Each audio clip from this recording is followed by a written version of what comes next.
Konstantin Kisin and the woke right. Konstantin Kisin has become one of the vocal voices in the free speech space. He and Dr. Peterson have built up this ARC conference where they're supposedly engaging issues which are pertinent to society. It's kind of like the anti-Davos event, so to speak, but really it purports to be one. I don't think it really is.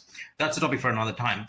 What I want to get into here is the concerns about the woke right, which so-called free speech activists and people who defend liberty and individuality and freedom, in this case, Kisin and his, I think these guys are part of the IDW group, if I'm not mistaken. I think Jordan Peterson was one of them as well.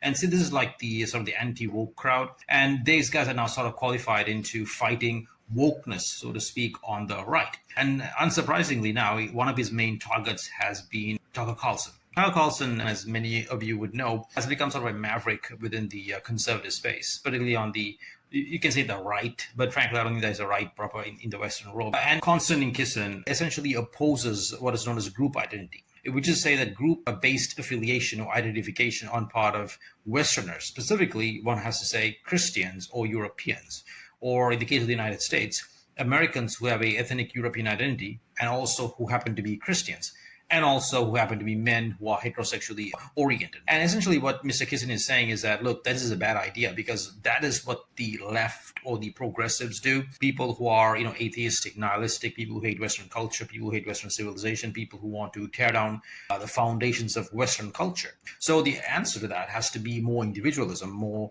liberty, right? More of the individual-centric, market-based freedom, principle of subsidiarity kind of thing. And these arguments make a lot of sense, at least on the surface. But in a way, it's kind of impossible to not have group-based identity, right? If you think about it, I mean, if you're a group, let's just say you're group X, and people around you, group ABC, have all organized against you. In this case, that would be Europeans or white Americans, let's say hypothetically. If you guys are the target, it wouldn't make sense for you guys to sort of band together and then try to hold your own, right? Wouldn't that be a kind of a rational position? Now, I'm not here to say that that necessarily justifies extremism on your own side. That's not it. However, as a purely defensive posture, it is only irrational that people who stand for things like liberty, justice, fairness, and the idea of identity as it pertains to the West, Christian, European, and I guess to some extent heteronormative character. Okay, the idea that, for the lack of a better expression, white Western men or white Western Christian men built Western civilization, although you've got to give a lot of credit to the Greeks and the Romans for it. But essentially, the idea of group identity is natural, it's logical, and in some ways it's necessary. So to call that woke does not make any sense.